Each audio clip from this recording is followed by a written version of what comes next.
All right, this is show number 128-ish. Tonight it is just Tim and I, and we're doing a little mini show. Really what we're doing tonight is doing some testing, some back of the scenes stuff. If you came out to the live show, you got to see some of the back of the scenes testing that we're doing, something that we won't publish. But we're doing that, and now we have one topic I want to talk about tonight. Something that came up last week, Tim. I guessed from Romania, I think it was. Yeah, I think it was definitely over in Europe. Who I did a whole new level of messing up on that one. You know, if you watch the show, you know I mess up names all the time. Easy names that most people would get. This one, because I had messed up the name, I even messed up the gender. So it wasn't a her, it was a him. And, oh, did you not know that, Tim? No, I did not know that. So Marion, I think is the name. Yeah, Marion. And that is a male name. That's not, Okay. I guess it can be either one. Just like Chris could be, my son's name is Chris. It could be either one. But he's definitely not a female. He sent me a message through our Facebook page and actually joined our Facebook group and asked this question there. And he was very good about it. And, I apologize, but he was very good about it. But he had a question about camera or lens first, and that same question just came up today from a To replace a camera lens because he already had he had each, and he was looking to upgrade. Correct. And we had that same question come up in our Facebook group today by another member who is thinking the same thing. Here's the gear I have. Here's the camera I have. Here's the lenses I have. Here's my basic budget. And here's the basic stuff I shoot. And which one should I do? Lens or camera first? So I'm going to tell you my thoughts, and they're just my thoughts. I don't think there's any magic to this because everybody's going to have their own opinion on what you should do first. And it's going to be, in my opinion, it's going to be very subjective and differ from person to person based on what you shoot, what gear you have now. Absolutely. So I will, in general, I would say that I would lean toward buying glass before camera body. I look at the camera body as something you're going to replace over time, which means you do have to purchase them. But, it's something you're going to replace over time, where the lenses are a much longer-term investment. So, to me, there's some basics. Look at your lenses. Something like the 70-200 2.8 is, for me at least, a foundation to build lenses upon. If I was going to be getting rid of lenses, that would be one of the last ones I get rid of and one of the first ones I would purchase when building a set. And it doesn't, I know you're Sony, Tim. I'm Nikon. Correct. There's Canon. It doesn't have to be the brand version. I think that I've had the Sigma and I've had the Nikon, and the Nikon was better than the Sigma. But that was years ago. The Sigma version and the Tamron version have gotten worlds better. They just they may be 80% or some percentage of the brand name, but they'll be. If they're 80%, they'll be 50% of the cost. I mean, it's a big difference in cost without that same big difference in quality, right? So I wasn't going to say anything yet. No, okay. You're still going. Yeah, still me going. So I think you got to look at your glass and say, if all my gear kit lenses, do I have everything is 3.5 to 5.6? I have all this slow glass. Maybe I have a 51.8, maybe a 85.18. And I would start building up the faster glass. I would start working toward the faster glass and getting you to 70-200, some brand of that, 2.8. And then every piece of glass I buy would be 2.8 or faster as I build up. And unless it's a special need that you really have to have something and renting it is not an option, I would wait until I had the money to buy that 1.8 is all right, but even a 1.4, or if you're going to go wide, getting the 2.8 there, spending some money to get the better glass. Now that said, there's times when you have to upgrade the camera. For me, I had the basic glass I wanted. I had the 50-1.8, the 85-1.4. I had a wide angle. I had when I had a DX camera. Was it DX? Yeah, DX camera. I had the 12-24 Tokina, which was a great lens. But my camera was not fast enough on the frames per second, but also its ISO was got really noisy. The images got really noisy at anything higher than ISO 800. And when I'm shooting in a gym, gym for swimming, and I have to shoot at ISO 3200 at the bare minimum, even at f2.8 and ISO 3200. I am getting shutter speeds of like 1/100th of a second, just way too slow. So and believe me, that Nikon D2X at ISO 800 was bad. At 3200, it was unusable. So Right. at that point, I really need to upgrade the glass. I mean, the camera. And that's where I went to the Nikon D700. So there's times when you need to upgrade because what you're shooting, the camera just will not do. Or maybe you broke the camera. But in my case, it could not handle the ISO that I need to shoot at. I could have probably dealt with the shutter speed, okay, but the ISO just wasn't going to get there. If you have a camera that's maybe below 12 megapixels, you probably want to upgrade the camera. And if you're shooting a lot of low light, you want the better noise performance. But to me, that's the camera is more of a you're going to use it and get rid of it type thing. So you don't want to spend all your money every time on just the body. You want to build up that glass. That's my thoughts. Well, I definitely agree with that part of it, because I probably have lenses, like you said, I shoot Sony, but I have Minolta lenses that I still use. My 85 1.4 is a Minolta lens. I have I think my 50 1.4 is a Minolta lens. My 72 200, that's a Sony lens that's relatively new, and that's one that I built upon. But I think really the question you got to ask yourself before you decide to buy stuff, what do you want to shoot?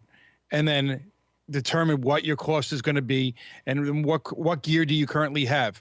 I think Mike is right. The lenses are the most important. That is what you're going to hold on to. You're going to use that from camera body to camera body as long as you stay with the same manufacturer. So that's where you want to make the improvements on. Unless, like Mike said, your camera is so old that it can't do what you want it to do, or maybe you got to find out how many pictures you've taken with it. Is it getting ready to break? What is it going to break? If you're going to spend, let's say, $500 this year and then maybe $500 next year, can your camera survive another year?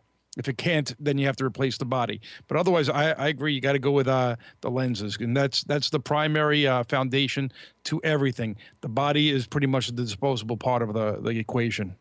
Yeah, and I'm sure that the pros deal with this too because of the cost of doing business. And you say that, and a lot of people think, it's just a cost of doing business. It's still a cost. And if Yes. you're doing this for a living, that cost of doing business is what means whether you can eat this month or not eat this month if you're just starting out. I mean, it doesn't, just because it's a cost of doing business doesn't mean somehow it doesn't come out of your cash. But I think a lot of hobbyists deal with this too because it's when you start getting into photography, it's like a lot of hobbies. There seems to be endless ways to spend your money. Absolutely. There's the lenses we just talked about. There's the body we just talked about. There's the all the accessories. You want to flashes, tripods, camera bags. You can spend $1,000. Cards. Yeah, you can. I've spent over $1,000 on my ball head and tripod.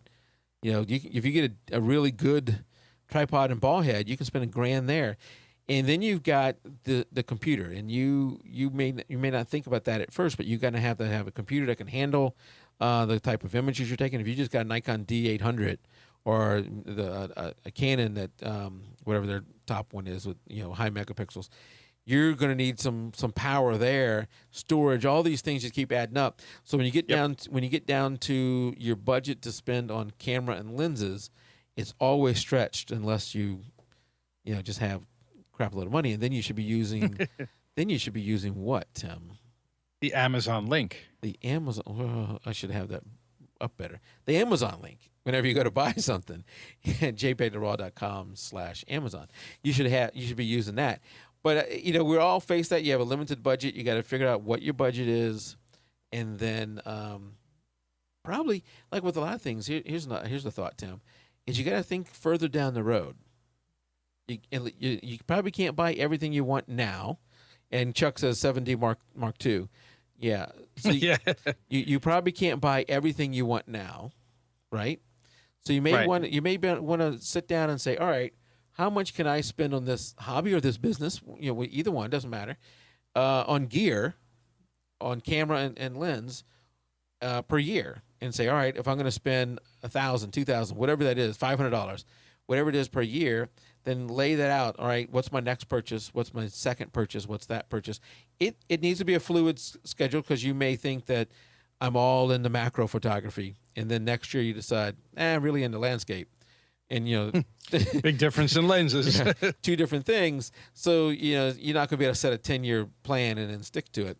But I think having some foresight into what your next purchase is, what your purchase after that's going to be, and all that, and then you can start saying, all right, I can put off the purchase of this lens or this camera body until this time down the road. Right. And what do I want to do with the pictures? Really, that's going to help decide. Is it going to be indoor photography? Is it going to be low light? Because that's going to help drive what type of lenses you want. If it's low light, then you're going to need to get big glass, which is going to be a little bit more expensive. Yep. Yeah, and Chuck out in chat has a great way to say it. Put your cash into what is holding you back is a good rule of thumb. Yep. Yeah, I agree with that. What is holding you back? For me, for a while, it was the glass. Once I got that 70-200, I just love the 70-200. Oh, I use that for my son's soccer games all the time. That's my favorite lens. It's a great sports lens. I use it for a lot of soccer. When you get to the bigger kids, it's not quite long enough. Heck, at that point, a 400 may not be long enough. But now you're using a full frame, right?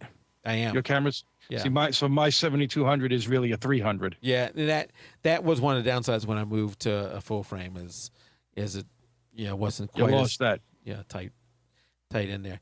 But I use it for swimming. Indoors. I've used it for. You can use it for portraits. There's a ton you can do with it. And for me, at least, not maybe for somebody like my mom, the weight of it is just fine. I don't feel restricted by the weight. I'm fine. No, with it that. doesn't bother me at all. Where I do use a monopod with it though, all the time. Oh, really? Yeah. Okay. I shouldn't say all the time, but most of the time. I don't use it. Yeah. Where a great place to discuss all this stuff would be, Tim? Is there a Facebook? Oh, no. How about forums? In the forums. jpeg2RAW.com/forums. Even if you don't want to go out there and chat, but I do think it's a great place if you're not into Facebook, if you're not into Google Plus, you're not into those social media sites, then the forums is a great place to go to. I think over 130 people are in that group in the forums. We have over 1,000 photos in the forums now. The photos that we show in all the different shows are in there in an album. We have the weekly photo challenge that we did, not weekly, right? The monthly photo challenge and the weekly photo editing. The bi-weekly photo editing. It's every other week. Those images are in the forums, and if I can find that, let's go over to the forums there, Tim. So if you're not in the jpeg2RAW Facebook group, okay, and I know not everybody wants to be in there, that's fine. If you're not in there, but you still would like to participate in the editing challenge, well, you can go over to here to jpeg2RAW.com/forums, go to downloads, then go to challenges, and here's all the raw images that you can download. So the most recent one, which ends this coming weekend, I does say 10/31, but it actually ends November 1st. You can just hit download. You don't even have to be a member of the forums to do this. Just hit download. It'll download that image there. And then you go, well, that's fine, Mike, I got it, but how do I submit it now? I'm not a member of your Facebook group. Well, if you come over to jpeg2RAW itself, there's a thing here called challenges. And then you go down, hey, I want to enter the editing challenge. You click on editing challenge, and let's hope this works. And then you just fill out the little short form, and once you hit something, it'll then give you the upload link, and you can upload it to us. So you can enter the challenge, you can enter the photo challenge also, without having to be a member of our Facebook group. There you go. Very good. And we're going to have this as a really short show tonight. That's really all I had. We didn't have a guest scheduled. This was really more of a maintenance show for Tim and I to get to work out some bugs. We are thinking about moving back to Skype, and that was one part of the test that we're doing tonight for the show. And I would say if you're getting the video large or video small feed, you might have noticed a bump in the file size. and hopefully that hasn't hurt anybody. I've been working the last few shows to bring that back down a little bit, but it's probably going to be, for now on, be a little bit bigger than when they used to be. They used to be video large 500 meg, video small 250. The video small is going to be around 250 to 325-ish, somewhere in that range. But the video large is probably going to be between 6 and 800 meg. And the reason is because we're moving the show over to a 1080p final production. Now, not all the stuff we capture is 1080p, so it doesn't do any good for, like Tim and I's video right now is not 1080p. We're little boxes here, so that's whatever that is. But what I have found is whenever I show a web page, the text and all that comes out so much clearer when we're 1080p. And if you're watching this on a higher resolution device, let's say your TV, because you get it through TiVo, and maybe someday through the Roku or Apple TV, the higher resolution helps out there. So right. So that's the reason for the increase in file size, and why we're working to bring more of this into a 1080p, beginning to end feed. So that's the increase in size. The live, if you're here live, it's definitely not 1080p, because streaming that would be a problem for us at this point in time. As far as when the next show is, I don't think we have a guest next week. I'm still working on that, but I know we have one the week after. We're going to be talking about photo walks, and then just like every year for the month of November and the month of December, we do have a 2-week break around the holidays for both of those times. And that's where I'm hoping to do a lot of changes, spend some time with the family, but also some changes around here to the studio. I did try to get Jim to come out tonight, Tim, because one of the things I wanted to talk about, and maybe this will be next week if we don't have a guest, is backup. As much as I preached it, and we've done a show on it and all that, I am still shocked. Cannot say it enough. Yeah, I'm still shocked. There's other groups. Haven't seen this in our group, in jpeg2RAW group, but there's other groups I'm in that it is once a month somebody in there is panicking because they just lost all their photos. Yep. And if you listen, there's another podcast out there, photography podcast. I won't name the name of it, but that photographer had created something called Jimmy Drive. And I used to tease Seth White and I. We mentioned him earlier. I used to tease him about, do not put your files on Jimmy Drive. That sounds like something that won't work. Yeah. And it is now defunct. It fell apart without any notice. And I had a comment on that, and we'll save it for that future show. But thinking about, and I listened to the thread. I watched the thread of people talk about how they're dealing with Jimmy Drive going away and what they're going to do and all that kind of stuff. And person after person says, all you need to do is get an external drive and hook it up to the computer. 3 terabyte one will be fine. And it's the people who don't understand what a true backup is, at least one that actually provides a little bit better protection than just using an external drive, that makes me think we need to do another show on that. Yep. And Jim is, part of that is the cloud storage part. And Jim is like the keeper of the cloud storage guide.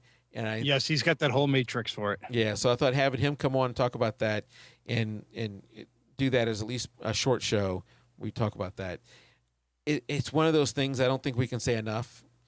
And no. I would love to talk to some photographers who don't back up now and find out why is it. It's because it's just too many choices and you're confused by them.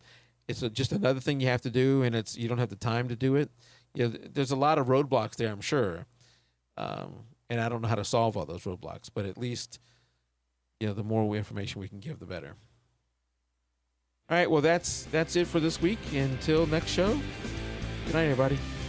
Keep it raw. Good night.